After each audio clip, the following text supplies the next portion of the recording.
ಜಿ5 ಇರುವಾಗ ನೀವು ನಿಮ್ಮ ನೆಚ್ಚಿನ ಶೋಗಳನ್ನ ಎಂದಿಗೂ ಮಿಸ್ ಮಾಡಿಕೊಳ್ಳುವುದಿಲ್ಲ. ಅದು ಸಂಪೂರ್ಣ ಉಚಿತವಾಗಿ. ನಿನ್ನ ಮಗ ಶಿವುಗೆ ನಿನ್ನ ಹೆಣ್ಮಕ್ಳು ಅಂದರೆ ಅವನ ತಂಗಿರು ಅಂದರೆ ಪಂಚಪ್ರಾಣ. ಅವರು ನರಳಿದ್ರೆ ಇವನು ಹೊರಳ್ತಾನೆ, ಅವರು ಚೀರಿದ್ರೆ ಇವನು ಒದ್ದಾಡ್ತಾನೆ. ಕೋಪ ಬರ್ತಿದೀಯಾ ಶಾರದಾ? ನನ್ನ ಮೇಲೆ ನೀನು ಕೋಪ ಮಾಡ್ಕೊಳ್ಳೋದು ಒಂದೇ, ಗಾಳಿಗೆ ಗುದ್ದಿ ಮೈ ನೋಯಿಸ್ಕೊಳ್ಳೋದು ಒಂದೇ.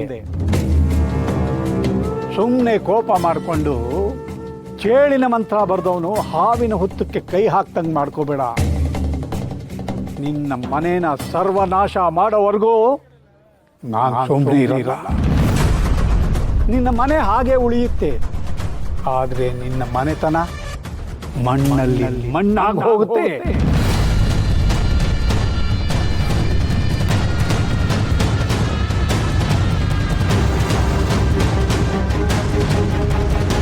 ನೋವಾಗ್ತಿದೆಯಾ ಶಾರದಾ?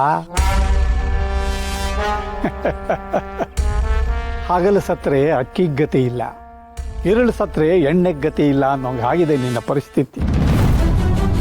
ನಿನ್ನ ಕಷ್ಟ ನನ್ನ ಶತ್ರುಗೂ ಬರೋದು ಬೇಡ ಅಂತ ಅನಿಸುತ್ತೆ, ಆದರೆ ಏನು ಮಾಡಲಿ, ನನಗಿರೋಳು ನೀನೊಬ್ಬಳೇ ಶತ್ರು. ನೀನು ಸುಖವಾಗಿದ್ದುಬಿಟ್ರೆ ನನಗೆ ಎಲ್ಲಿ ಬೆಲೆ ಅಲ್ವಾ?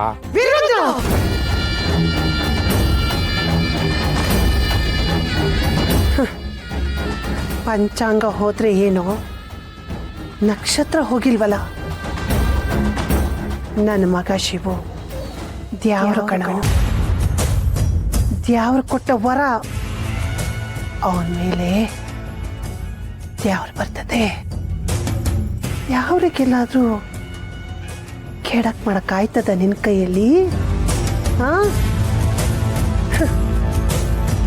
ನೀನು ನನ್ನ ಮನೆಯಿಂದ ದೂರ ಮಾಡಿ, ನನ್ನ ಮಕ್ಕಳಿಂದ ದೂರ ಮಾಡಿ ಅವರನ್ನ ತಬ್ಲಿ ಮಾಡಿದೆ ಅಲ್ಲ, ಆ ಪಾಪದ ಫಲ ಕಣೋ. ನನ್ನ ಮನೆ ದೀಪನ ನಾನೇ ಹಚ್ದಂಗೆ ಮಾಡ್ದೆಯಲ್ಲ, ಈಗ ನೋಡು ಆ ದ್ಯಾವ್ರು ನಿನ್ನ ಮನೆ ಹೆಣ್ಮಗಳನ್ನ ನನ್ನ ಮನೆ ದೀಪ ಹಚ್ಚಂಗೆ ಮಾಡೋನೆ. ನಾನು ಓಡೋದಳು ಅನ್ನೋ ಪಟ್ಟ ಕಟ್ಟಿ ಊರ್ನವ್ರ ಎದುರಿಗೆ ನನ್ನ ಮರ್ಯಾದೆ ಹೋಗಂಗೆ ಮಾಡಿದೆ ಅಲ್ವಾ? ಅದಕ್ಕೆ ನಿನ್ನ ಮನೆಗೂ ಅದೇ ಕಂಟಕ ತಂದವನೇ ಆ ಭಗವಂತ. ಇದಕ್ಕೆ ಅಲ್ವೇನೋ ಕಾಲ ಅನ್ನೋದು. ನನ್ನ ಮಕ್ಕಳನ್ನ ಅದ್ಯಾವ್ರು ಕಾಪಾಡ್ತಾನೆ ಕಣೋ. ನೀನೇನೇ ಮಾಡಿದ್ರು ಅವ್ರ ಮೈ ಮೇಲಿರೋ ಬಟ್ಟೆ ನೂಲು ಅಲ್ಗಡ್ಸಕ್ಕಾಗೋದಿಲ್ಲ. ನನ್ನ ಮಕ್ಕಳನ್ನ ನಾನು ನೋಡ್ಕೋತೀನಿ ಕಣೋ. ತಾಯಿ ಮಧ್ಯಕ್ಕೆ ನಿಂತ್ರೆ ಮಕ್ಕಳನ್ನ ಮುಟ್ಟಕ್ಕೆ ಆ ಯಮನು ಬರಕ್ಕಾಗಕ್ಕಿಲ್ಲ ಕಣೋ. ಓಹೋ, ಏನು ಶಾರದಾ, ಇಷ್ಟು ವರ್ಷ ಹೊಟ್ಟೆಯಲ್ಲಿದ್ದ ಮಾತುಗಳನ್ನೆಲ್ಲ ಈಗ ಕಕ್ತಾ ಇದೀಯಾ? ಈ ಕಂಬಿ ಒಂದು ಅಡ್ಡ ಇಲ್ದಿದ್ರೆ ಆಚೆ ಬಂದು ನನ್ನ ಕರಳು ಬಗೆದು ಮಾಲೆ ಮಾಡಿಕೊಂಡು ಕೊರಳಿಗೆ ಹಾಕ್ಕೊಂಡ್ಬಿಡ್ತಿದ್ದೆ ಅಲ್ವಾ?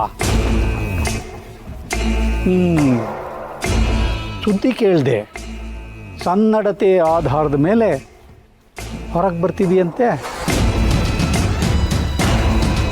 ಕಾಲ ಎಲ್ಲದಕ್ಕೂ ಉತ್ತರ ಕೊಡುತ್ತೆ. ಅತ್ತೆಗೊಂದು ಕಾಲ, ಸೊಸೆಗೊಂದು ಕಾಲ ಅನ್ನೋದು ನೀನು ಕೇಳಿಲ್ವಾ? ಆದರೆ ಆ ದೇವರು ಅತ್ತೆಗೂ ಸೊಸೆಗೂ ಇಬ್ಬರಿಗೂ ಸೇರಿಸಿ ಒಂದೇ ಕಾಲ ಕೊಟ್ಟವನೇ.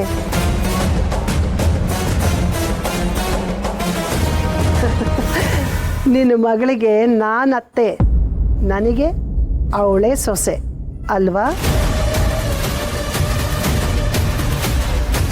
ಒಳಗಡೆ ಇದ್ಕೊಂಡೇ ಇಷ್ಟೆಲ್ಲ ಮೆರೀತಿದೆಯಾ ಅಂದರೆ ಇನ್ನೀನು ಹೊರಗೆ ಬಂದ್ಬಿಟ್ರೆ ಕತೆ ಏನು?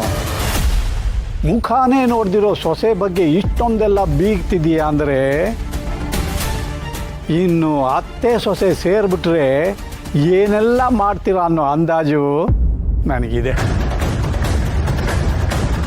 ಇಷ್ಟೆಲ್ಲ ಆಗಬೇಕು ಅಂದರೆ ನೀನು ಹೊರಗೆ ಬರಬೇಕು ಅಲ್ವಾ?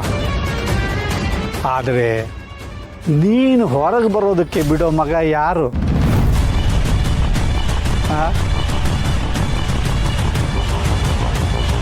ನಾನಲ್ವಲ್ಲ ಶಾರದಾ, ಇಷ್ಟು ವರ್ಷ ನೀನು ಕತ್ಲೆ ಕೋಣೆನಲ್ಲೇ ಕೊಳಿಬೇಕು ಅಂತ ಮಾಡಿದವನು ನಾನು ಈಗ ನಿನಗೆ ಹೊರಗಡೆ ಬರಕ್ಕೆ ಬಿಟ್ಬಿಡ್ತೀನಾ?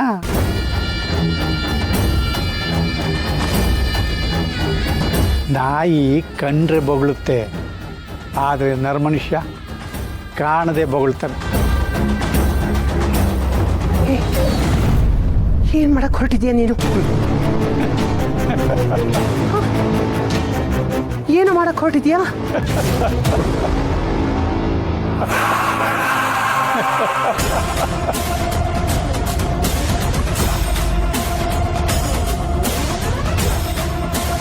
ಶಾರದಕ್ಕ, ಶಾರದಕ್ಕ,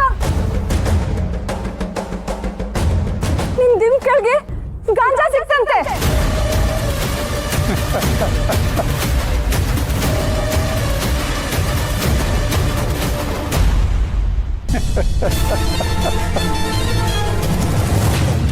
ನಿನ್ನ ಇಡೀ ಜೀವನ ಈ ಕತ್ಲೆ ಕೋಣೆನಲ್ಲೇ ಕೊಳಿಬೇಕು, ಹೊರಗಿನ ಪ್ರಪಂಚ ನೋಡಲೇಬಾರದು ಶಾರದಾ.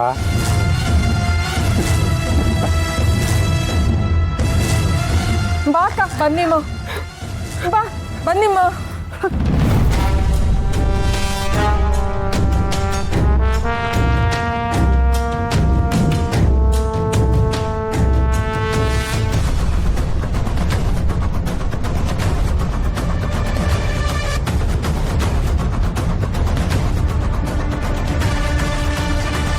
ಎಲ್ಲಿಂದ ಬಂತಿದು? ನಿನ್ನೆ ಕೇಳ್ತಿರೋದು, ಎಲ್ಲಿಂದ ಬಂತು? ಮೇಡಮರೇ, ನನಗೆ ಗೊತ್ತಿಲ್ಲ.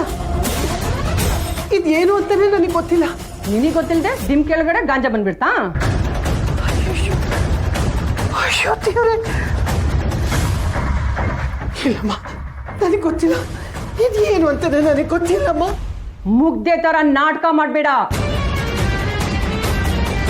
ನಿಜವಾಗ್ಲೂ ಇದ್ರ ಬಗ್ಗೆ ನನಗೇನು ಗೊತ್ತಿಲ್ಲಮ್ಮ, ಏನು ಗೊತ್ತಿಲ್ಲ. ಹೇ, ನಾಟಕ ಸಾಕು. ನಿನ್ನ ಸನ್ನಡತೆ ಆಧಾರದ ಮೇಲೆ ಹೊರಗಡೆ ಕಳಿಸ್ಬೇಕು ಅನ್ಕೊಂಡಿದ್ವಿ, ಅದನ್ನ ಕ್ಯಾನ್ಸಲ್ ಮಾಡಿದ್ದೀನಿ.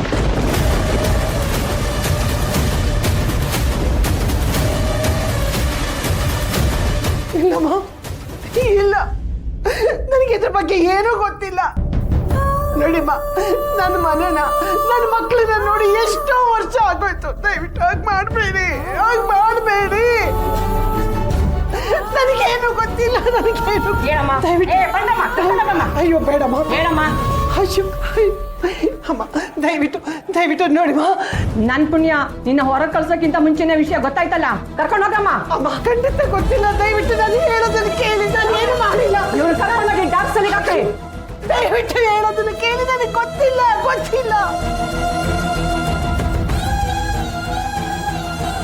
ZEE5 ಆಪ್ ಡೌನ್ಲೋಡ್ ಮಾಡಿ ಎಲ್ಲಾ ಸಂಚಿಕೆಗಳನ್ನು ಸಂಪೂರ್ಣ ಉಚಿತವಾಗಿ ನೋಡಿ.